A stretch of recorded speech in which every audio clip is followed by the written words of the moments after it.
Today on Nemology, we're sitting down with an extraordinary guest, Mike J. Rosenfeld, neuroscientist, peak performance strategist, and U.S. ambassador of Flow Code University. He's worked with Fortune 500 executives, global leaders, elite athletes, and even Novak Djokovic, helping them master their mind under pressure and unleash peak performance on demand. But the most powerful part of Michael's story isn't his resume, it's his journey. From growing up around gangs, facing deep personal trauma, and falling into an addiction that nearly cost him his life, to becoming one of the most influential minds in human optimization, flow state psychology, and high performance leadership. In this episode, we talk about why people self-sabotage right before reaching success, and how to reprogram identity, how to use the 4 channels of flow, how to turn anxiety into power, and how to break old patterns that come from childhood conditioning. This conversation is raw, human, scientific, and deeply transformative. Welcome to Nemology. Okay, Mike, welcome to the show, my man. Thanks for having me. Absolutely.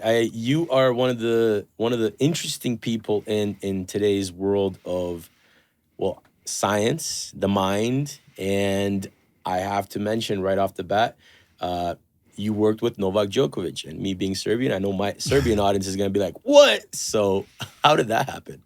It was actually the best day of my life. It was the day I found out I was having a baby. Oh, wow. And he was about to play the next day against Rafael Nadal in Miami at the Miami Open for the championship. So I was brought in. And when I went to work with him, I'd worked with a couple tennis players prior. I'd already worked with several different professional athletes and companies. But I didn't know much about tennis, so I wasn't being brought in to teach him anything about skill or technique or anything like that. It was really about how do we optimize his mindset? How do we get him to a place where no matter what's going on in the match, he always feels like he's ready for the next point so he can show up most powerfully. And it was interesting because when I met with him for the first time, the first thing I looked at him and said was, "You're never going to be as good as Rafael Nadal." I'm sure he loved that. At being Rafael Nadal. Oh. You'll never be as good as him at being him, and he'll never be as good as you at being you. And the point of that was, okay, how do we develop his authentic power? How do we get to a place where it's him showing up as him, not comparing to anyone else, but optimizing what's inside? And this is part of the flow state process. You know, that's super interesting because I remember actually, I watched something about Novak Djokovic where he, as a child, used to scream at the top of his lungs, "Nole Champione," which basically in Serbian means like his name, and then he's a champion. And he's just getting into that mindset, right? Yeah. And something personal to me is like, man, sometimes like I love competition, but it's not even the fact that I love other people that are competing in a competition. I love the fact that competition facilitates a place or an activity where I can go and compete with myself and see if I'm as good as I think I am and if I can go past what I think I am. And that's one of my favorite moments in life is when you go past what you think even your own abilities are. Yeah, I agree. Oftentimes a competitor will make it about their opponent. You see this in boxing a lot. Yeah. And their opponent is really not about them being their opponent. The opponent is about them being an opportunity for you to sharpen your own skills. So it's really you versus you. Yeah. Right? Yeah. And they're just there to support you with optimizing who you are. Every time. Every time. Man, what is your origin story? Where are you from? How did you, sort of fall into this? How long you been doing this? Born and raised in Philly, moved to Miami when I was 9. I got into this because when I was 10, I started getting into a lot of trouble.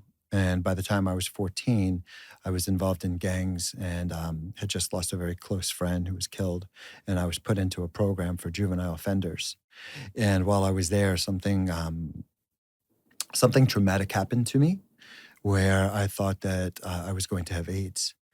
And for many years, psychosomatically, I would make myself sick. Every time I heard of a symptom of AIDS, this was back in 1990, every time I heard of a symptom of AIDS, I came down with that symptom. Wow. And so I wanted to, I wanted to bribe God or whatever who was in charge, right, to keep me alive. And so I began to change myself. and I began being of service to others. And this was kind of like my negotiation tool to keep me alive, right? Right. But during that time, I found out that I wasn't who I started thinking I was. Like I started building a lot of confidence when I made it about others and not about myself. And then after a while, I started feeling better, but I still thought I was sick. And part of my process of feeling better was doing well in school. So I ended up graduating. I went to a good college. And while I was in college, I was just like, I need to get tested. If I'm going to be sick and die, I want to know. And I found out that I was fine. And when I found out I was fine, I started going crazy, partying, etc. And I went to work for an ad agency while I was in college. And it just so happens that that particular ad agency represented Seagram's Gin, Absolute Vodka, Captain Morgan. And one day I was at an event and I'm in a conversation with someone. I didn't know who it was. We were talking about life. We were talking about spirituality, finances. As an older guy, I felt like I was talking to Yoda. Well, turns out I got fired for the conversation. But not because they didn't like what happened in the conversation, but the guy I was talking to was the executive vice president of Seagram's. And he was so impressed that he wanted me to work directly for Seagram's. Wow.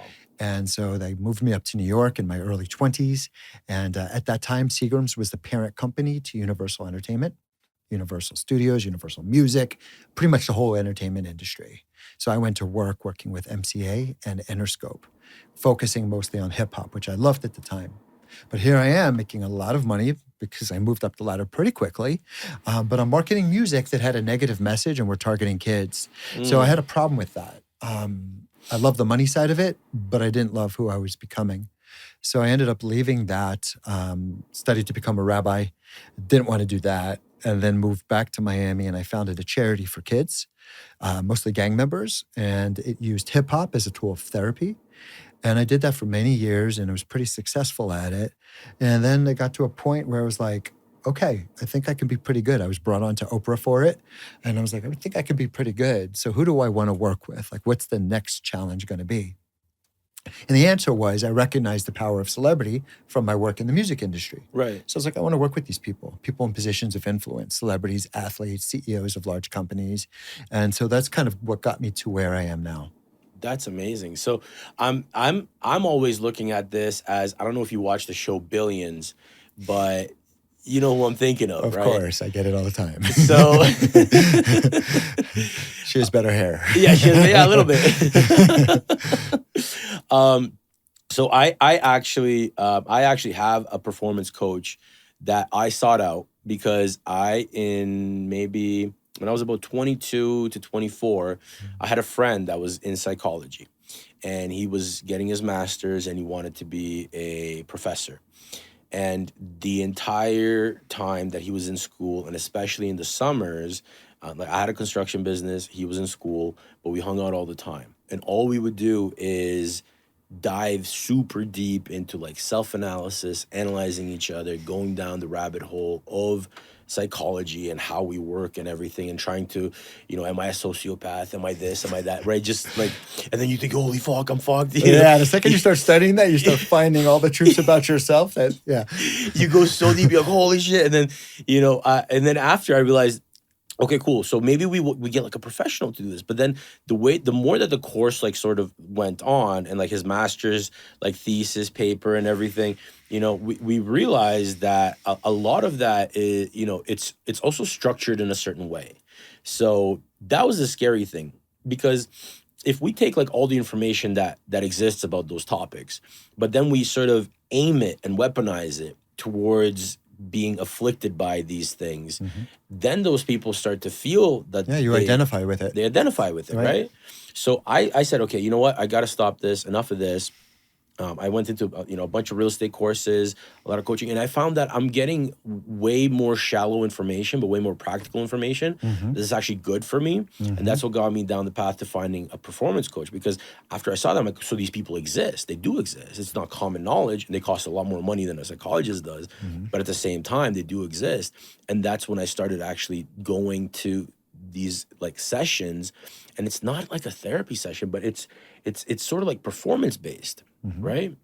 Yeah, I mean, there's different, like you said, there's different models of therapy and psychology. A lot of people are familiar with the traditional model, Sigmund Freud's model. And Yes. oftentimes what that does is it takes people into their past. And you spend sometimes years.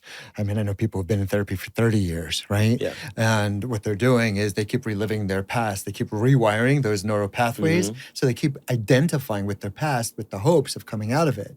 For some, it's effective. For me, it wasn't when I was in that type of therapy. And then I began to learn that the brain is a muscle. And that muscle is based on our subconscious program. So this is what we begin to believe about ourselves, about the world, and how we think people perceive us. And that belief affects our thoughts, our perception, which affects the way we feel. And how we feel affects how we show up, whether we perform well, whether we procrastinate and don't perform at all, etc., which dictates our outcomes, right? So where we are in life is really based upon that subconscious program. And so now we know that the mind is a muscle, we can change the muscle. We can change the program, have different thoughts, create different feelings, show up differently, get different results. And before you know it, it's like all this time I identified with this, but that's all I knew. And because that's all I knew, it was very simple for me to identify with it. But once I get clear of what I want out of my life, I can begin to change. I can change that program so I can think different, feel different, show up different, and see myself getting a lot different results. You know, my favorite book that I read, and I'm very glad that I read this very early on, was Eckhart Tolle, The Power of Now. And just being able to understand that, like, you know, how do you find the true self and the different versions of self? It really gives you the freedom to start playing with your neuropathy and changing your neural pathways and understanding that when you try something new, it takes time to build this as a new pathway where this is what it used to go. So it's like a groove and the water's used to going through there. So now you're building a new groove and you have to wait until this one is the one that's being used more. That's right. And I feel that a lot of people, they think that when they go down these paths, they get this like negative back talk that's telling them like, hey, you're losing yourself, you're changing, you're because it's hard, painful, stressful, difficult, whatever it is. But ultimately, you kind of have to operate using your entire self, all the versions of yourself. In my opinion, the smallest, most micro to the biggest macro. So this is sort of like your GPS looking at the whole map, and then this is your little soldier going through and foraging that path, right? And I feel if you don't have both of those views, every time that you hit some sort of hard obstacle, you're going to tell yourself, well, this isn't really me. You know, I'm losing myself. Why would I want to change? I mean, that's great the way you just described it, and I agree with it. The mind does live in the past, and the mind does live in the future. And so if what our subconscious program is affecting the way I see myself, well, oh, say, can you? See? So we didn't get into this interview and say we're going to start singing the Star Spangled Banner, right? Something came up that triggered you to say see, right? So we could be making that progress, and before you know it, it's like we're triggered, maybe by this, it could be by a person, by a smell, by a situation, and before you know it, like all of a sudden we're singing Star Spangled Banner, or all of a sudden we're going back to an old way of thinking, and that old way of thinking, it's uncomfortable with where we are, so there's a protective mechanism, the amygdala, that's putting us in fight or flight, and now we're like, what the hell am I doing here? And we begin to freeze or we run. And so once we understand this amazing system that we have and how to work it, not only are we able to shift from whatever state we were in or identity or way of seeing ourselves that we had, but we're able to grow into the new one, the one that we really want, the optimal version. And then we know what's going on that journey. Okay, so this is happening because, cool, I'm not going to freak out. I'm not going to back out. It's literally okay and normal that this is happening. And with the tools that keep going forward, that actually becomes something that propels you as opposed to stopping you. So I wanted to ask you, what's an example of somebody that you worked with where, you know, they're a high performer, high achiever, or somebody of influence, and they were just so close and they were just like right there, and it took like the smallest little thing? You know, give me an example of something like that. I'll give you, I have the chills right now as you asked that because this came up yesterday. I was asked to work with this boxer from Cuba. I didn't know much of his story. I only knew his manager. And he said, this guy is the best fighter I've ever seen. So at the time, I was living in North Carolina, and I moved back to Miami to work with him. I watched him sparring against world champions and dominating. They had a fight for him set up. It was on December 2nd. I think it was December 2nd. It was on the undercard of Miguel Cotto, world champion. And this particular fight was going to put him in place for the biggest payday of his life. When I was brought in, it was the very beginning of training camp. He was Cuban, spoke no English, barely spoken Spanish. Right? He was very broken. And so I got to meet with him a couple times, didn't get to really connect with him. And then all of a sudden he disappeared. Nowhere to be found. And I'm thinking to myself, like, what's going on? This guy has the payday of his life. Well, what they didn't tell me was that he made the Olympic team in Cuba years before. And just before the Olympics, he ran away also. He was so afraid of his success, like you were talking earlier. Like, he was on that journey. And whatever his belief system was about himself, about what's possible for him, caused him to just sabotage his own chance of success.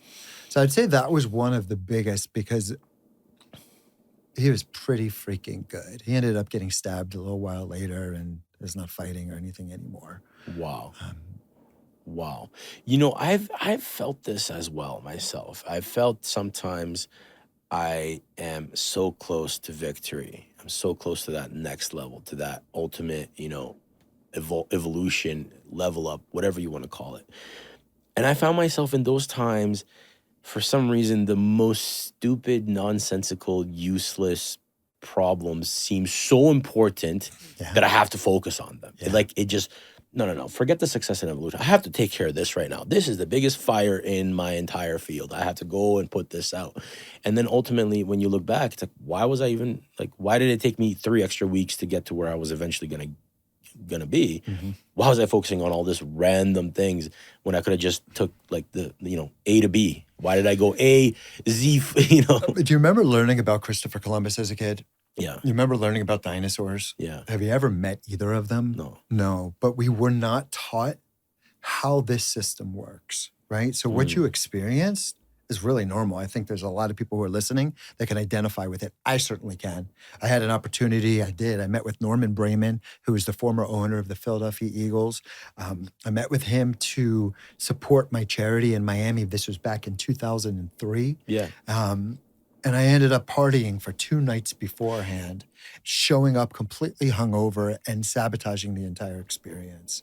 Had I known that what I was feeling in my body, the nerves, all of that normally I would run from was really part of the process, and I just have to sit with it and go through a few steps, and before you know it, I'll come into that meeting even stronger, I would have done it, but I thought something was wrong with me.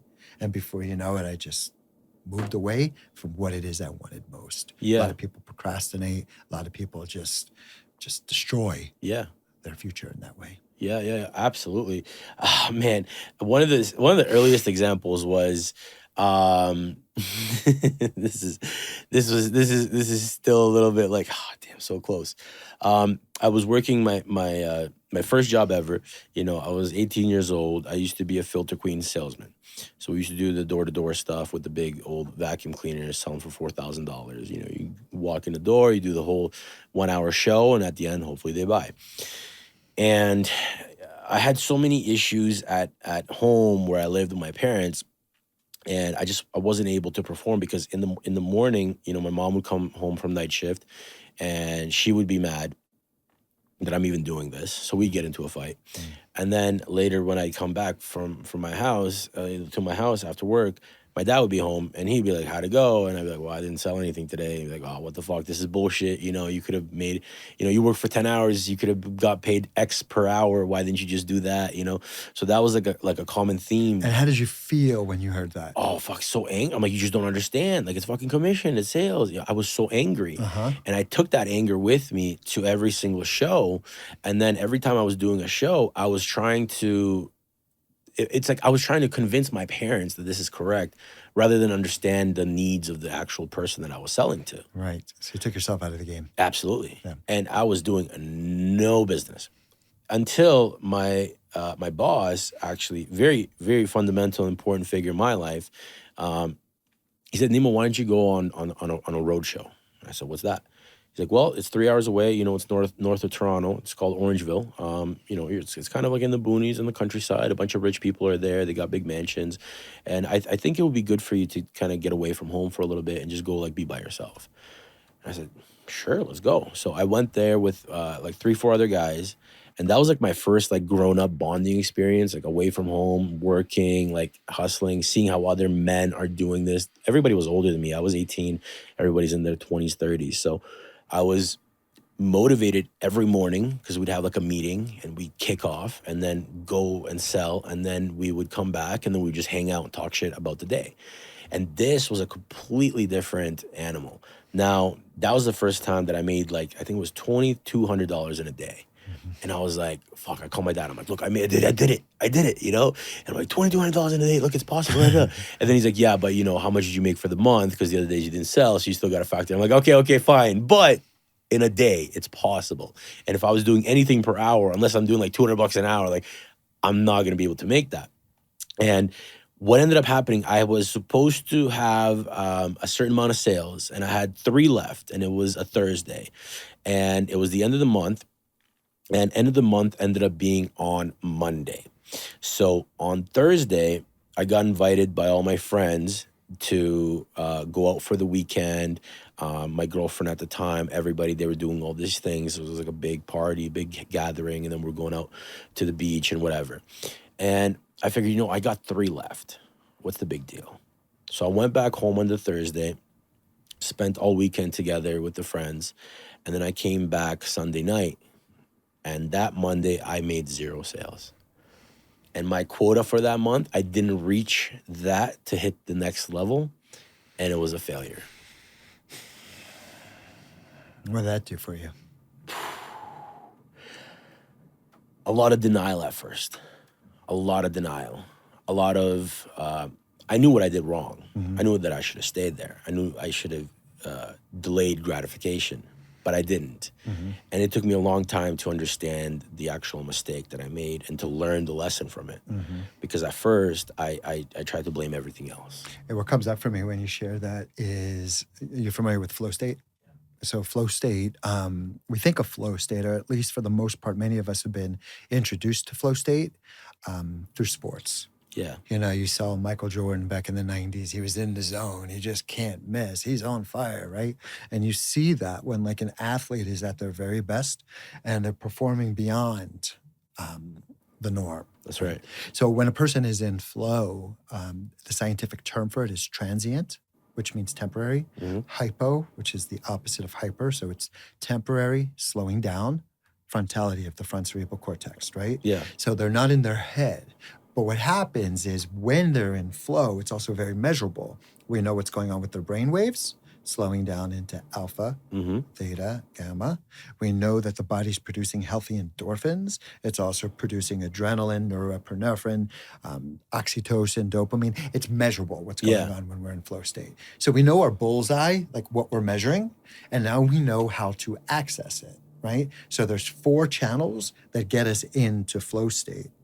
One of the 4 channels, and this is why I go into companies, this is why I go into sports teams, one of the 4 channels is people and environment, right? So when you're in an environment where you feel like you're being judged, oftentimes our parents love us so much, but they love us so much that to try to control, and they weren't taught how to parent. So we feel like we're walking on eggshells, right? And so what that's doing is it's activating whatever subconscious program is there, which is affecting the way we're thinking, we're feeling. So we're not going back, we're actually avoiding the situation, and no sales are happening, right? That's right. And so people and environment is a really powerful part. So when we learn how to use the 4 channels to support our brilliance, before you know it, like these types of things no longer are happening, whether it's happening on an individual level or even on teams or companies. We know that these 4 channels are going to put people in a place of high level confidence, high level calm, high level energy, which creates high level results. And it's interesting because a lot of people identify with having anxiety, for example, right? Yeah. And so like they use their anxiety as, or they use a health condition, or they find another reason to justify why they're not performing well. But what we know about flow state is what we know about anxiety. They're literally the same thing, Mm-hmm. but on the opposite ends of the spectrum, right? So the 4 channels that are causing flow are actually causing anxiety too. Mm. Parents, if they knew this, would create an environment and create certain things in a child's life to support them getting out of their head so that they can feel confident, so that they can respond to challenges on demand and not be plagued by the anxiety that many kids have around teachers, around coaches, around supervisors, around bosses, around clients that are causing them to sabotage their own brilliance. Yeah. Wow. That I just thought of something. Actually, this was when I played football, I really wanted to be quarterback. Mm. But 3 things happened. I didn't do enough research to understand football at all. I just knew I wanted to play. I never asked to play it because I thought that the experts would figure out, what position I should play. And the position that I got to play, I never really enjoyed, but I just never really thought that I had a place to say anything to change it. So my entire like football career in high school was absolutely terrible. I hated it. Even though I really wanted to love it, I actually ended up hating it until I ended up playing rugby. And me and a friend actually started the team there because our school didn't have a team. So we took it upon ourselves to start the team, became captains, got the history teacher that was really good friends with us. He was our favorite teacher to sort of just be the guy there, like we need a teacher. Okay, can you come do us a favor? All right, sure, I'll do it. So we were like self-coaching. We got a couple older guys to come from college and come help coach us. And we lost every game, but we had a blast. They're the best time. And we were the most aggressive team in the entire league because people didn't know how to tackle properly. They weren't taught. But we were the most aggressive. So every time that people fought, they're like, man, this is going to be the most bullshit thing. Like, we know we're going to win, but we're going to get hurt. Mm-hmm. And every time there would be like 3 people just getting taken off the field. So, and we had an amazing time. We had an absolute blast because I felt like, okay, I went through this. This was an absolute failure. I hated it. And then I kind of learned from them, okay, I want to have all the control and do exactly what I want. And it was exactly like that. It was that flow state where like every single thing that like we said, it started happening. And then the more that it's like a positive feedback loop, Yeah. It just flows. Yeah. When you look at sports or you look at business, usually there's 3 different components to it, right? Like think of sports for a moment. You can have an athlete who knows the technique, right? But they're completely out of shape. That doesn't give us good results. No. You can have an athlete who's quicker, stronger, has more agility, but they don't know the game. They don't know the technique. That doesn't give results. Or you can have an athlete who has all the technique in the world, knows the game, tip-top shape, but then they go and before you know it, there's so much pressure that they flunk, they fail, they eat it. And so like the same thing, it sounds like in your example, you guys had like a culture, a mindset, which was huge. Yeah. I mean, you had fun. You got to get into flow, but you probably just didn't get the right technique part down. Right? Yeah, exactly. Exactly. We didn't focus a lot on that, but it was it was awesome. It was kind of like the bench warmers, Yep. So I want to ask you something. I want to get into some of the questions in your life, professional, personal, emotional, whatever comes up. What was your darkest moment?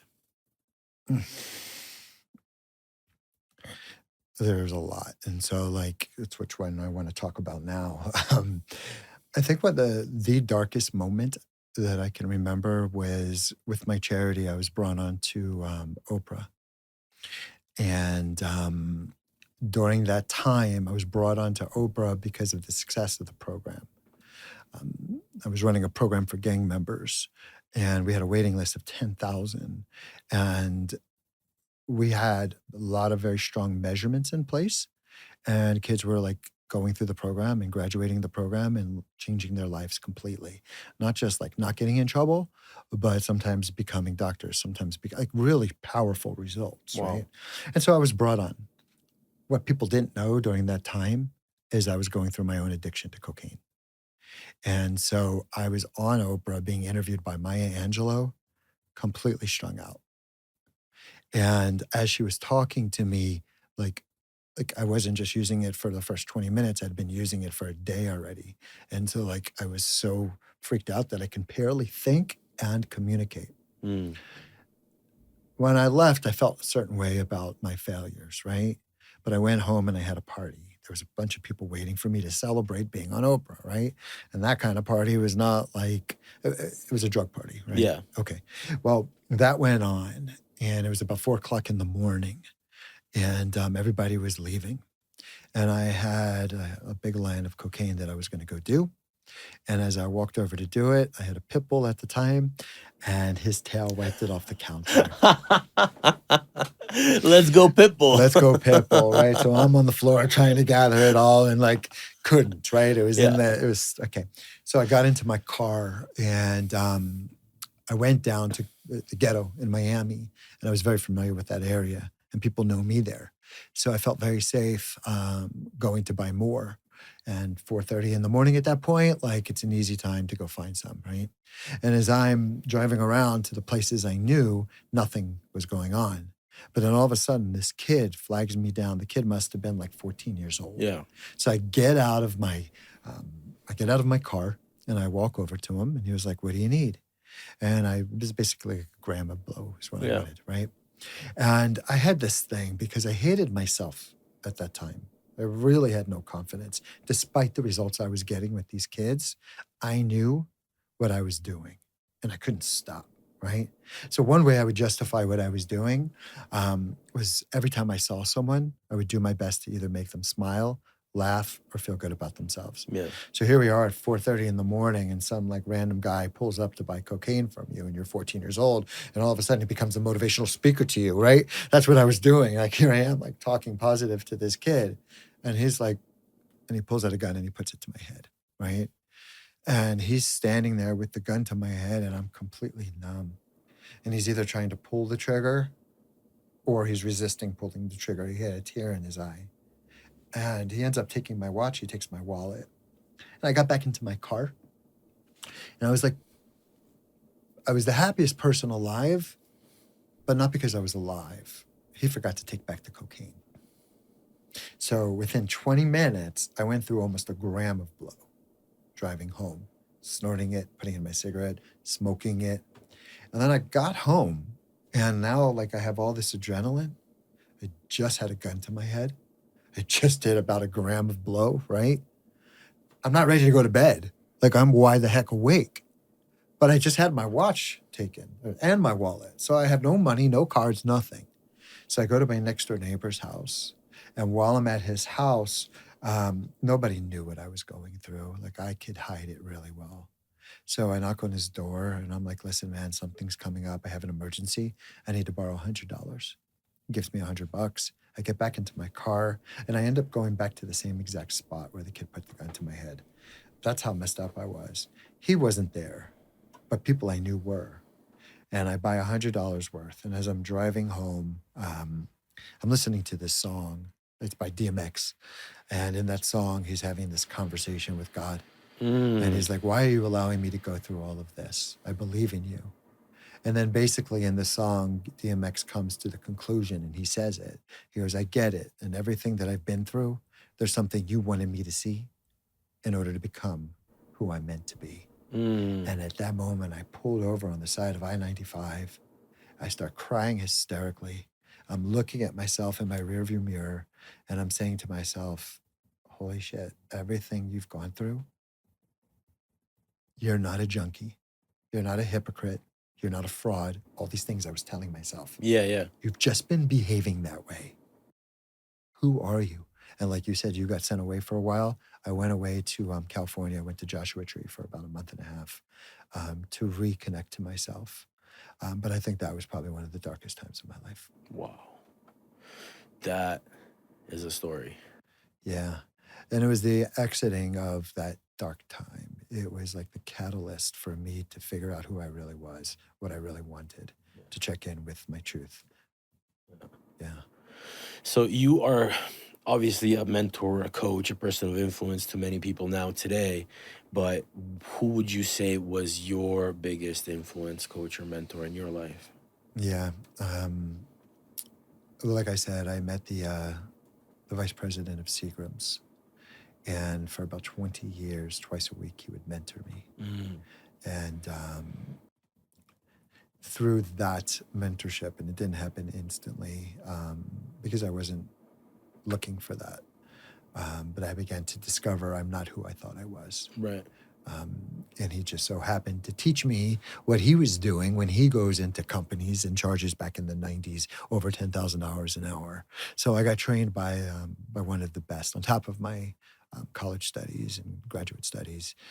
I think he probably had the most profound impact on my life. Wow. Wow. I love that. I think that's super important because sometimes it just cuts down the time, the learning time, you know? Yeah. And I feel like if you have big ambitions in life and you want to go somewhere where it's almost so far into the horizon that you can't even see it, but you know you're supposed to be there, you have to find other people that have been there. Totally. He did something once that really, I would say, changed my life more than anything. So he, when I started my foundation, he was supporting it. He was donating to it.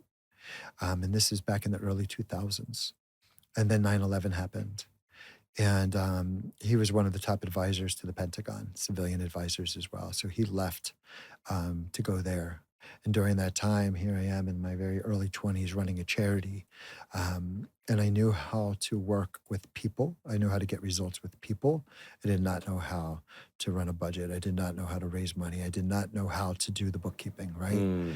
But I had this huge waiting list and I'm getting like, a lot of PR around it. And he comes home about a year and a half later, he was on the board of directors for the program also. And he looks at me and he goes, "So how's the program going?" Right? And I didn't want to be honest. Like I wasn't ready to let him down and admit certain things to myself. So I said, "We're doing amazing." And he says to me, "I'm sorry." I'm like, "For what?" He goes, "I've enabled you. I've donated roughly $33,000 a year to this program, which paid your salary for 3 years. That's about $100,000, right? Um, I'm going to give you an option," he said. I said, "What's the option?" He goes, "Take either choice. You are either going to pay me back that $99,000 or I'm not going to mentor you anymore."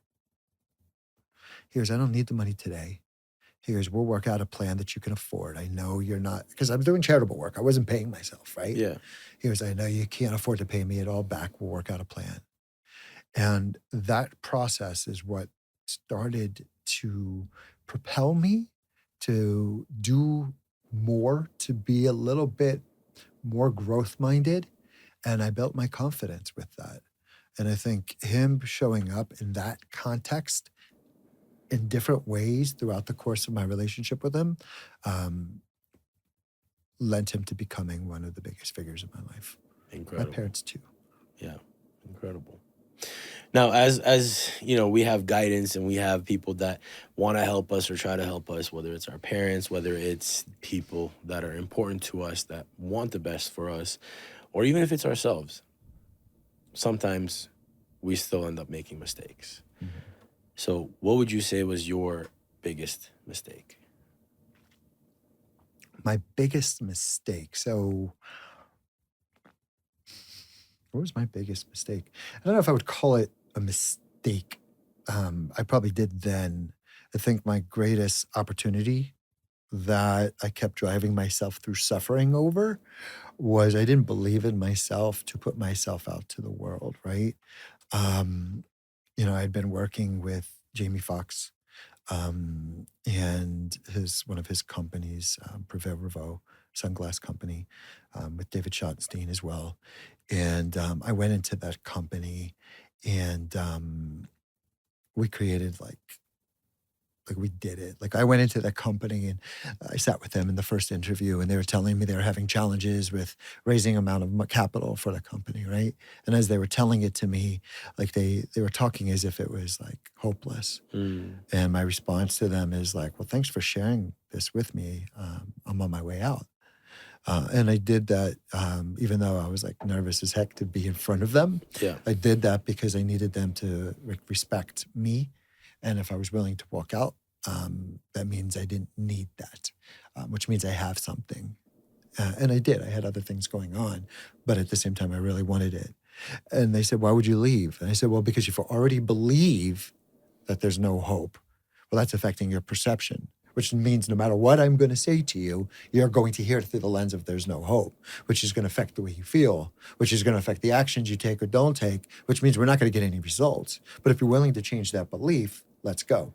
And that's when I got hired, right? Fast forward, I was getting an award, and not Jamie Foxx, but his partner, the Schottensteins, David Schottenstein, takes the microphone away from the person who was giving me the award. He was like, I want to acknowledge this guy. This is what he did for us. This is what he did for the company. And he goes, but he's really expensive, right? He said that to everyone. And the guy who introduced me to him was there. And I was like, that's really cool, but why did he have to say I'm really expensive, right? Like, don't put me out of people's range. Like, they don't, like, maybe I'm not for some, right? Yeah. And he goes, well, because he just wanted to brag that he got the best. And I said, well, I just helped them with like a multi-million-dollar deal. And he was like, no, that was $1 billion deal. And I'm like, oh, shit. So like the mistake I made, going back to your question, was like, I was sitting there minimizing myself and not really recognizing the impact that I could have. And that was preventing me from putting products out to the world. Right. I found that I kept procrastinating. I felt that I kept like criticizing everything. It was like, I'm good here and people are saying I'm good, but what if I put a product out and it's not that good? Right. And that was preventing me. And I think holding myself back in that way was the biggest mistake, but also one of the greatest lessons I've ever had. Man, you work with some big, crazy names out there. No, it's nuts. It's nuts. What's now? I want to mention something because I always call this out when somebody says that, because I have that question on purpose, and it's biggest mistake. And a lot of people that have been here before, and this is something to go with the neuropathy as well, of how you translate that. Even one of the sound engineers actually says, like, why does everybody say that? Like, you ask them for the biggest mistake and then they change the question. And I'm like, because that's the way that your mind works when you get to a certain level. Like, nothing is a mistake. Everything is a lesson, or it's an opportunity. Yeah. Right? Win or learn. And that's the way that you have to think, because when you call it a mistake, like you eventually are gonna have to go back and clean that in like the segment flow. You gotta go in the back, you gotta go in the past, you gotta work on it, whatever. So just do it right away.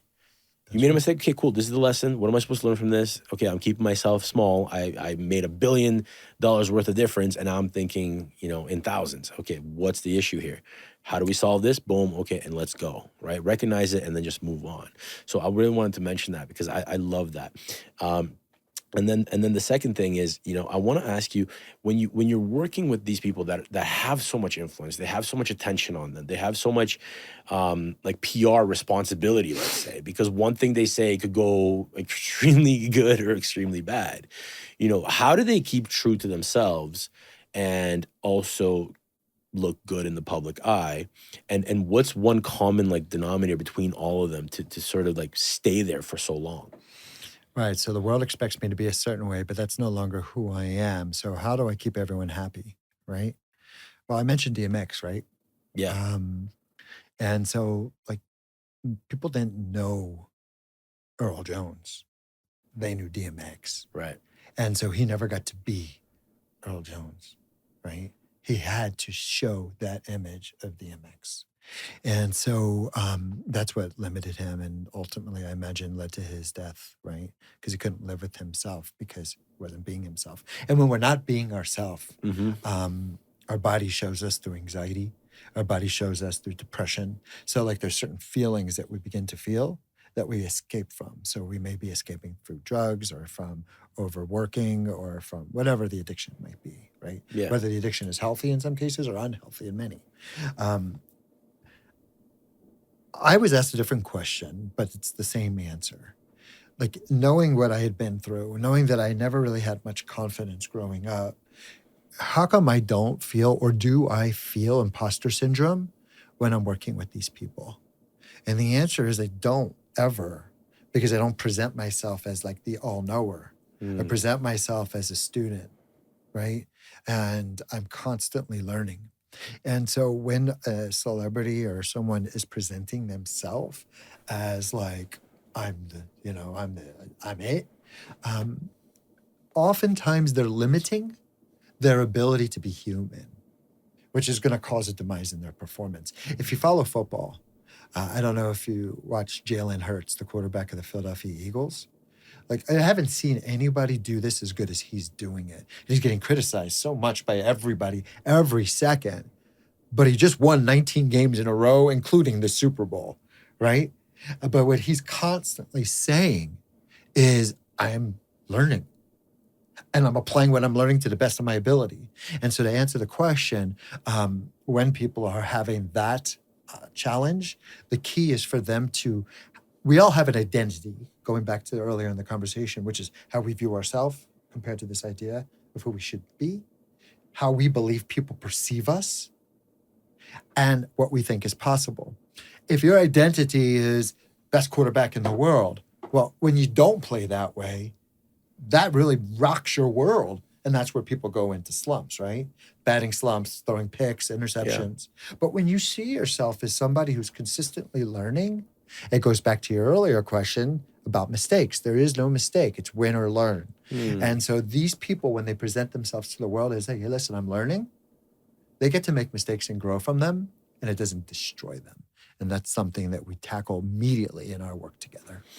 Wow, that's very interesting. That is so. I never thought of that. Okay, so I'm kind of seeing this as the pinnacle of the triangle, because on one side you have the people that have the fake face to the public, and then who they are is never shown, like DMX, and then you have the people that sometimes they say, oh, I don't care, I do this and that. Like, I remember Bad Baby, the girl that was on Dr. Phil, and she was like, oh, cash me outside, right? And she ended up, maybe that was her, but she went so far down that road that she almost like destroyed herself, because like when people try to criticize her, she just doubles down, and now you're moving too far the other way. Yeah. But when you're that constant student, you're sort of always in that learning mode.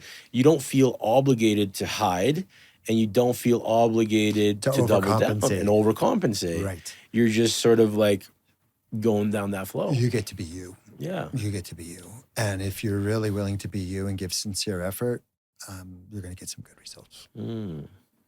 Incredible. I want to get into some of this stuff, because you brought some fun stuff for us. So what got you into this stuff? I love nootropics. I love learning and studying about this stuff, and natural plant medicines, holistic, all of that stuff. So what do we have here? What did we take? What's in the cheek? Why are we feeling good and vibing out?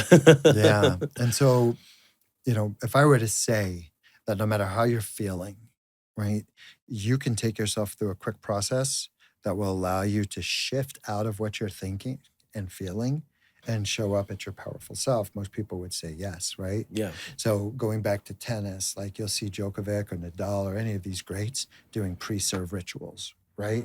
Or you'll see LeBron with right? Okay.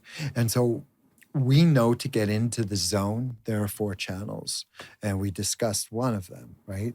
The other ones are very simple. One is our thought processes. And an example of that was when you call something a mistake, right? It affects the way you breathe, it causes contraction, and before you know it, the oxygen's not coming in and you begin to spiral, right? Okay, so one of the thought processes, and there's plenty, and this is one of the big things that we go through in our work, but one of the thought processes is everything is showing up to support you to grow, right? So I had a lot of guys who played on the championship Patriots teams, the one that was down by 20-something points at halftime. That nobody had ever come back from that, especially in a Super Bowl. But their mindset was like, okay, what is this showing us and how do we apply it? They weren't like, oh, now we're doomed, right? Okay, so thought processes has a lot to do with it. The second one is breathing. So 70% of our waste in our body is released through our breathing. Whatever our psychology or emotional state is, look at your breathing, you'll see where you're going on. So most people are actually holding their breath. A lot of us live in stress, right? But when we are fully conscious of our breath and we're giving ourselves permission to breathe deep and full, we'll feel it instantly, the shift, right? Mm-hmm. The next we talked about was people and environment. You know, a good coach doesn't like hang someone for making a mistake. It becomes a learning opportunity. Same with a good business owner or whatever, partner, relationship, anything, right? And then the last is the five senses. So remember that flow state, transient hypofrontality. So forget about the word flow.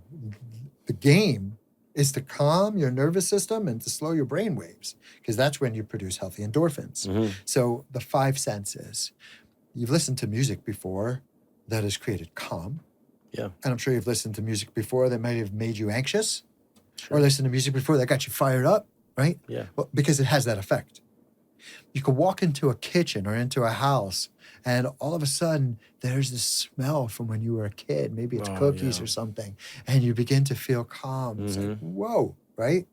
Or you can walk into a place and there's this other smell and it's just like, what the heck, right? So the five senses, the sight, the taste, the smell, the touch, all of it affect us. And so what we have here, this right here is mint and lemon. And so it's an essential oil. And I just put that on because it calms the nervous system and it enhances focus. This is methylene blue. This is a neurotropic, but it also oxygenates the body. Right. So if there's more oxygen in the body, there's more oxygen to our muscles, to our cells, to our brain. What happens with that? We think clearer, we feel better. Here is Mambay. And Mambay comes from a plant. And for I guess thousands of years, it's been used in traditions with the indigenous, and it's a heart opener. So what is the heart? It's your truth. The mind can be convinced. Nobody can say, go love that person, all of a sudden, like, yeah, and they fall in love. Same with career. Right. It's either your truth or it's not, Yeah. right? So like, I really want to connect to my truth. Like, I don't want to be responding to you from a place of automation. Like, I don't want to say the same thing to everyone. Like, I really want to be here, right? And so this kind of like calms the nervous system and allows us to speak. And then the last one is ambil, which is another neurotropic. And so for me, it's very simple to do. It took me 3 seconds, right? Yeah. I just want to set myself up to succeed. And I know the five senses, the taste, the smell, all of this have a lot to do with that. Wow, incredible. That's why we have it. Big fan of that.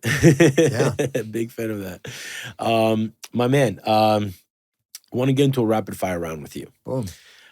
Which book changed your life? The Art of Learning. Art of Learning. Okay. Josh Waitzkin. Josh. Yeah, he was the person that they made the movie Searching for Bobby Fischer about. Yeah. That book is by far the best one I've read and impacted me. And it explains all of what we're talking about here, but it breaks it down also in his way, which is very entertaining and palatable. Love it. If you could identify yourself with any character in a fiction, nonfiction, book, anime, TV, movie, series, wherever, whatever, who would you identify with? People call me Yoda. I love it. I'd call myself Goofy. Hey. I mean, like to me, like, in every relationship, I ask for permission to like not know, to be silly, to be goofy. It allows me to be free. So like someone like Goofy. I love that. I love it. What is your biggest red flag in a person? The unwillingness to learn, to grow, to be open-minded. It depends on the relationship.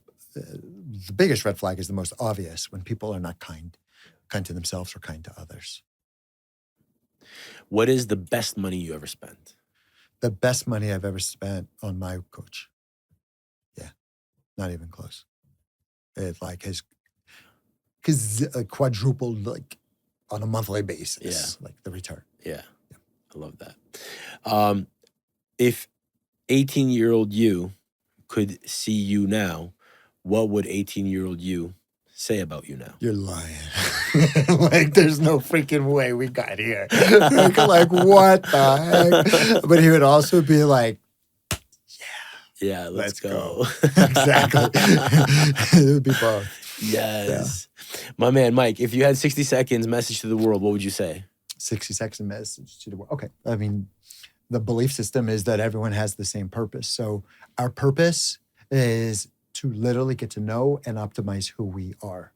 When we do that, we have clarity because we're not in our head. That clarity allows us to know what the next chapter's mission is. Many people say that their purpose is to start a charity or to do this. No, that's a mission. Your purpose is to be you to the fullest. The kidney is not here to be the liver. The heart is not here to be the brain. You have a truth. The key is to learn it, to optimize it, not just for you, although that will make your life better. It'll make your relationships more fulfilling and allow your impact on the world to be even greater. I love that. How can people get in touch with you? My websites, my phone, my social media. My social media is Mike, the letter J, Rosenfeld. The easiest website that I have several. I have a retreat program. It's called Centrada, CENTRADA.co. Centrada means return to center, return to you. Centrada.co or Mike J. Rosenfeld. And you can find my website. It's also the same. Awesome. We'll put the links down below. Appreciate that. But man, thank you so much for coming on. This is an absolute blast. It was a lot of fun, brother. Thank you for having me.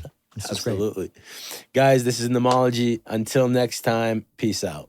And that wraps up today's episode of Nemology. Huge thank you to Michael J. Rosenfeld, sharing not only the science behind peak performance, but the real human experiences that shape it. If there's one takeaway from this conversation, it's this. You're not stuck. You can rewrite your identity, upgrade your mindset, and step into your most powerful self. It starts with awareness, consistency, and the willingness to grow. If you've enjoyed this episode, make sure to subscribe, leave a comment, and stay tuned because we have more incredible guests and deep conversations coming your way. This is Nemology. Until next time.